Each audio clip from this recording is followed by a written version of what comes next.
Hello guys and welcome back to mister mechanic tech tips YouTube channel. तो guys आज इस video में हम टीयर डाउन करेंगे इंस्पिरॉन 3511 3510 मतलब इंस्पिरॉन 3525 सब एक ही तरह का मॉडल है, सबका डिज़ाइन सेम है।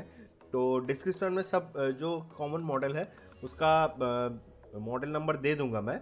और ये लैपटॉप को कैसे टीयर डाउन करते हैं, इस पे ना आपका हिंज ब्रोकन का प्रॉब्लम आता है, बहुत ही कॉमन प्रॉब्लम है। तो उसी के लिए ये पूरा टीयर डाउन वीडियो मैं आपको दिखा रहा हूँ। तो पहले जो बैक पैनल है उसको अनस्क्रू कर लेते हैं, उसके बाद बैक पैनल खुल जाएगा। पूरा जो टीयर डाउन है प्रोसेस पूरा डिटेल में हम इस वीडियो में देखेंगे। तो वीडियो को पूरा एंड तक देखिए एंड वीडियो देखने के बाद वीडियो पसंद आए तो वीडियो को लाइक ज़रूर कर दीजिए एंड हमारे चैनल को भी सब्सक्राइब कर दीजिए ऐसे ही laptop PC gaming related content के लिए। तो ये जो प्लास्टिक के टूल के मदद से हम इसका जो कवर उतार रहा है, इससे स्क्रैच बिल्कुल भी नहीं आएगा मतलब। और सबसे पहले लैपटॉप ओपन करते ही जो फर्स्ट काम है बैटरी को डिस्कनेक्ट कर देना। अगर हो सके तो बैटरी को डिस्कनेक्ट करने के बाद पावर बटन को प्रेस कर दीजिएगा, क्योंकि उससे जो इंटरनल जो स्टैटिक चार्ज है वो डिस्चार्ज हो जाएगा।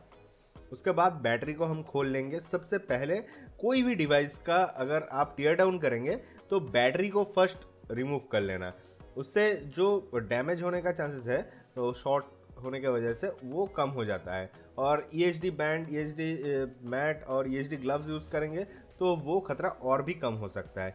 EHD के बारे में अलग से एक वीडियो में डिस्कस करेंगे, अभी के लिए इसको टीयर डाउन करते हैं। ये कनेक्टर देख रहे हैं, ये बैटरी का कनेक्टर है। कभी कभी ये जो केबल देख रहे हैं इस केबल में भी प्रॉब्लम आता है। तो ये केबल में अगर प्रॉब्लम आए तो इस कनेक्टर पे आपका फॉस्फोरस या फिर मॉइस्चर जमा हो जाता है, इसकी वजह से प्रॉब्लम आता है। तो इस केबल का जो ये कनेक्टर है इसको प्रॉपरली क्लीन करने से भी वो प्रॉब्लम सॉल्व होता है। तो बैटरी को साइड में रखते हुए बाकी सारे कंपोनेंट्स को हम एक एक करके ये टीयर डाउन करेंगे। तो इसके बाद ये है SSD, जो स्क्रू है वो स्क्रू आपको पूरा इस वीडियो में डिटेल में दिख जाएगा। तो ये है हमारा SSD, जितना भी कैपेसिटी का हो, 512 GB का हो या फिर 250 GB का हो। मैक्सिमम इसमें इंटेल का SSD देता है या फिर हाइनिक्स का या फिर SP का, ये सब कोर ब्रांड का SSD देता है। ये है इसका रैम जो कि 32 मेगाहर्ट्ज का रैम है, 8 GB। उसके बाद ये है आपका वायरलेस कार्ड, इसी के मदद से वाईफाई एंड आपका ब्लूटूथ काम करता है। इसका जो कनेक्टर है, दो केबल रहता है छोटा छोटा, वो ध्यान से करिएगा ताकि इसका जो वो कनेक्टर डैमेज ना हो। और ये केबल को भी प्रॉपरली आप जो लॉक रहता है, जो हुक रहता है, हुक के अंदर फिक्स रहता है, तो उसको ध्यान से करिएगा। ये नीचे की तरफ है आपका डिस्प्ले का केबल, वो क्लिप को ओपन करने के बाद ही आप इसको खोलेंगे। अभी हिंज जो है, जो डिस्प्ले के साथ जो कीबोर्ड है उसको कनेक्ट करता है, हिंज को ओपन करते हैं, क्योंकि ये सारा मॉडल का जो कंस्ट्रक्शन है, डिज़ाइन है, वो ऐसे ही बना हुआ है। हिंज ओपन करने के बाद ही आपका बाकी पार्ट्स निकलेगा। तो इसीलिए हिंज को ओपन करने के बाद मदरबोर्ड और 3 स्क्रू में होल्ड रहता है। टोटल मदरबोर्ड 4 या फिर 5 स्क्रू में होल्ड रहता है। तो ये ओपन करने के बाद जो कनेक्टर है उसको आप ध्यान से एकदम लॉक अनलॉक करने के बाद ही उसको डिस्कनेक्ट कर सकते हैं। यहाँ पे स्पीकर का कनेक्टर है, स्पीकर का कनेक्टर भी प्रॉपरली डिस्कनेक्ट करें। यहाँ पे आपका है फैन का कनेक्टर डिस्कनेक्ट करने के बाद यहाँ पे आपका IO बोर्ड का कनेक्टर, जिसके कि आपका USB, एक हेडफोन जैक और एक आपका SD कार्ड, ये कनेक्ट रहता है। और वोस्ट्रो जो 3520 है उसके अंदर आपका इथरनेट केबल भी कनेक्ट रहता है। ये निकालने के बाद आपका मदरबोर्ड पूरा निकल आएगा। ये देख सकते हैं, ये है इंस्पिरॉन 3511 3420, वोस्ट्रो 3420, 3525, ये सब मॉडल का मदरबोर्ड ऐसे ही निकलता है। पूरा same to same construction, same to same design है। सिर्फ वोस्ट्रो में वो जो IO केबल है वो थोड़ा चौड़ा है, इसमें थोड़ा पतला है। अभी राइट साइड हिंज ओपन करते हैं और DC जैक है जिससे कि आपका चार्जर कनेक्ट होता है, वो भी लेफ्ट साइड पे दिया हुआ है। अगर आपका वो प्रॉब्लम करे तो वो भी आप एक स्क्रू निकालने के बाद वो चेंज हो जाएगा। अगर मान लीजिए आपके लैपटॉप में कीबोर्ड का प्रॉब्लम आया तो आपको ये सब कुछ यहाँ तक सब कुछ ओपन करना पड़ेगा, क्योंकि ये पूरा जो ओरिजिनल कीबोर्ड है वो पूरा मॉडल आता है एक साथ।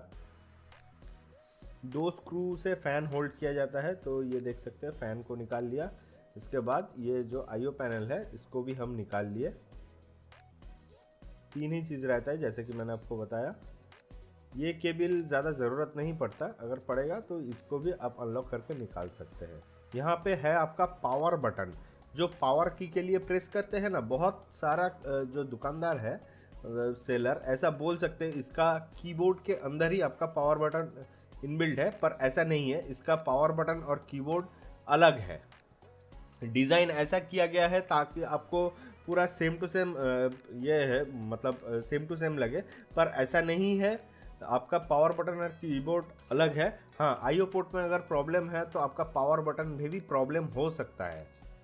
यहाँ आपका टच पैड 5 स्क्रू से होल्ड रहता है। ऊपर की तरफ 2 एंड नीचे की तरफ 3 स्क्रू रहता है। ये आपका अगर सिस्टम में आपका ये देखिए स्पीकर का जो वायर है वो भी क्लिप के अंदर फंसा हुआ रहता है, तो उसको भी ध्यान से निकालिएगा। और यह अगर आपके सिस्टम में हार्ड डिस्क है जैसे कि वो भी आप निकाल सकते हैं। ये देखिए डीसी पोर्ट, मैंने आपको पहले ही बताया कि लेफ्ट साइड पे डीसी पोर्ट रहता है, इसको आप निकाल सकते हैं अगर आपको कोई प्रॉब्लम हो डीसी पोर्ट में। तो यह था मेनली इसका कंपोनेंट्स नीचे की तरफ। और ऊपर की तरफ है इसका एलसीडी। मैक्सिमम प्रॉब्लम यहाँ इसे जो ये जो मॉडल है तो इसमें आपका हिंज ब्रोकन का प्रॉब्लम आता है। तो हिंज कैप जो है वो ध्यान से खोल लीजिए ताकि लॉक डैमेज ना हो। अगर आप टेक्नीशियन हैं तो ये सब चीज़ आपका काम आ सकता है। तो जब इसका बेजल ओपन करें ना, लेफ्ट और राइट साइड का जो बेजल है वहाँ पे टेप नहीं रहता, तो वहाँ से पकड़ के थोड़ा खींचिए तो बेजल इजीली निकल आएगा। और नीचे की तरफ टेप रहता है और ऊपर की तरफ टेप रहता है। उसके लिए प्लास्टिक का टूल यूज़ कीजिए, धीरे धीरे, ज़्यादा प्रेशर ना दे, तो ये बेजल भी इजीली निकल आएगा। एंड उसके बाद आपको हिंच निकलना है। वो 2 साइड पे 2 अलग अलग छोटा छोटा हिंच रहता है, तो वो 3 स्क्रू से होल्ड रहता है। वो 3 स्क्रू निकालने के बाद आपका जो ये हिंज है वो भी पूरा निकल आएगा।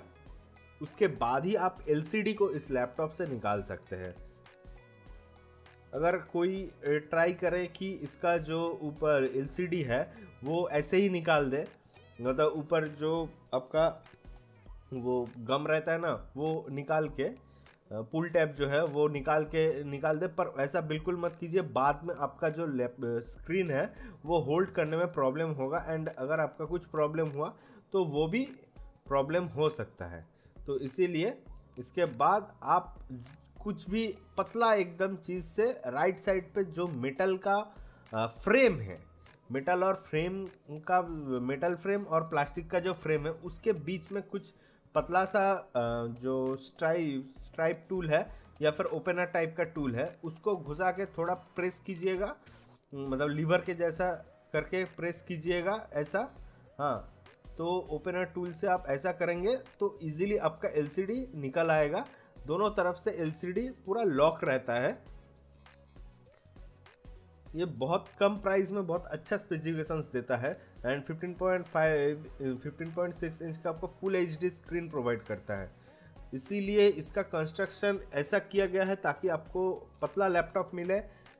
एंड यहाँ पे अगर आपका एलबीडीएस केबल का, मतलब एलसीडी का जो केबल है उसका प्रॉब्लम है तो वो आप ऐसे चेंज कर सकते हैं। यहाँ पे आपका कैमरा मॉड्यूल है, कैमरा में कुछ प्रॉब्लम हुआ तो ऊपर से सिर्फ आप कैमरा भी चेंज कर सकते हैं। ये देख सकते हैं कितना पतला कैमरा है, पर कैमरा का क्वालिटी पहले के मुकाबले काफ़ी ठीक ठाक है, मतलब आपका काम चल जाएगा, इतना कैमरा है।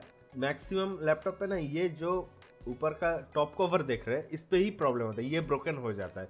बहुत लोग सोचते हैं कि हिंज ब्रोकन हो गया, पर हिंज ब्रोकन नहीं होता, ये जो टॉप कवर है ये ब्रोकन होता है। अभी धीरे धीरे हम इस लैपटॉप का जो बाकी सारा कंपोनेंट है उसको फिर से असेंबल कर लेंगे। जैसा कि डिसअसेंबल मैंने पूरा आपको डिस्क्राइब करके बताया। अगर कुछ भी डाउट रहेगा तो आप नीचे कमेंट में पूछ सकते हैं। ये जो सारा कंपोनेंट्स है जैसा निकाला वैसा ही सेम टू सेम आपको प्लेस कर देना है। जो केबल है उसको थोड़ा ध्यान से, जो फ्लैट केबल्स है वो बिल्कुल मुड़े ना, अगर मुड़ जाए तो डैमेज होने के चांसेस है। देखिए मैं एलसीडी लगा रहा हूँ तो यहाँ पे आप देख सकते हैं, मैं जस्ट क्लिप कर दूंगा दोनों साइड से, ये फिक्स हो गया। अभी उसके बाद जो दोनों साइड पे प्रेस कर दीजिएगा, उसके बाद ऐसे करके आप अपना जो हिंज है वो दोनों साइड पे लगा सकते हो। उसके बाद इसको स्क्रू अप कर दीजिएगा। ये बेजल पूरा टेप से चिपका हुआ रहता है, तो ऐसे ही आप लॉक कर सकते हैं। उसके बाद हिंज कैप को भी ये भी क्लिपिंग सिस्टम है, तो यहाँ पे भी आप लॉक कर सकते हैं। तो इसको थोड़ा धीरे से प्रेस कर दीजिएगा, उससे ही ये लॉक हो जाएगा। उसके बाद ये जो कीबोर्ड का मॉड्यूल है, नीचे का जो मॉड्यूल है वो लग जाएगा।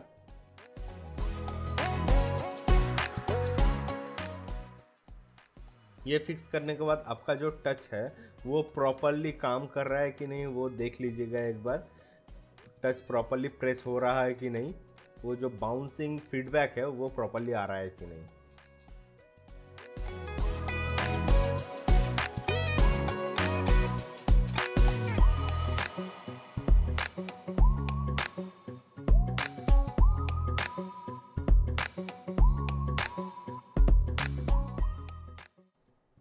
कनेक्टर्स लगाते टाइम ध्यान से लगाए, अंदर पिन रहता है तो ज़्यादा प्रेस मत कीजिए, धीरे से प्रेस कीजिए। इजीली अगर पुश हो जाए तो ही ठीक है, अगर कहाँ पे भी अटक रहा है तो उसको प्रेस मत कीजिए, उसको एक बार चेक कर ले कहीं कोई पिन बेंड ना हो जाए। अगर पिन बेंड हो जाए तो आपका मदरबोर्ड डैमेज होने का चांसेस रहता है।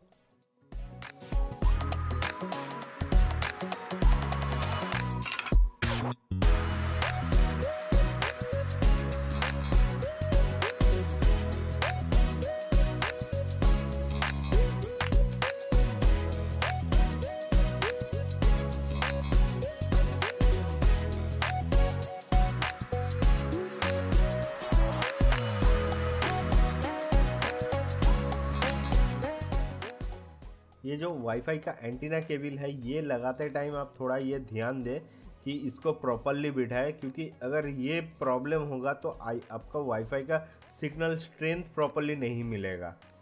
तो इसको लगाते टाइम आप ध्यान दें, खोलते टाइम ध्यान दें ये प्रॉपरली खुल जाए, डैमेज ना हो। एंड लगाते टाइम भी प्रॉपरली लगाए, अगर ये बेंड हो जाएगा तो पिन डैमेज होने का चांसेस रहता है, बाद में आपका वाईफाई में प्रॉब्लम होगा।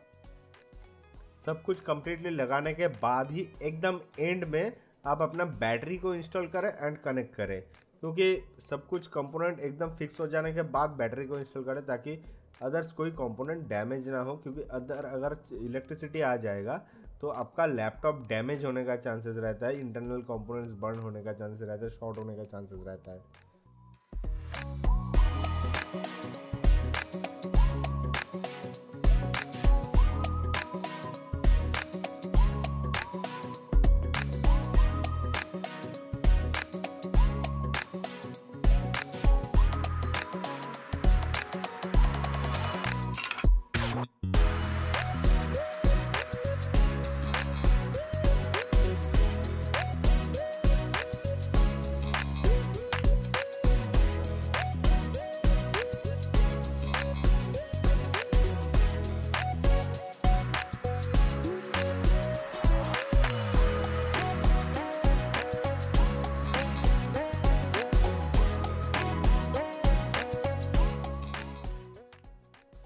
लैपटॉप ऑन करने के बाद सबसे पहले ये चेक करें कि लैपटॉप पूरा वर्किंग है कि नहीं। सीमॉस रीसेट हो जाने के बाद, मतलब बैटरी डिस्कनेक्ट होने के जाने के बाद, सीमॉस बैटरी डिस्कनेक्ट होने के बाद लैपटॉप ऑन होने में थोड़ा टाइम लगता है। बिल्कुल घबराइए मत, उस टाइम आपका जो चार्जर है उसको कनेक्ट रखिए। एंड उसके बाद अगर लैपटॉप में इनबिल्ट डायग्नोस्टिक्स है वो रन करके देखिए, एंड विंडोज़ पे बूट करके देखिए। उसके बाद ही लैपटॉप को पैक कीजिए। यहाँ पे डेल का लैपटॉप है तो F12 पे डायग्नोस्टिक्स का ऑप्शन आ जाता है, तो हम डायग्नोस्टिक रिपोर्ट देख लेंगे।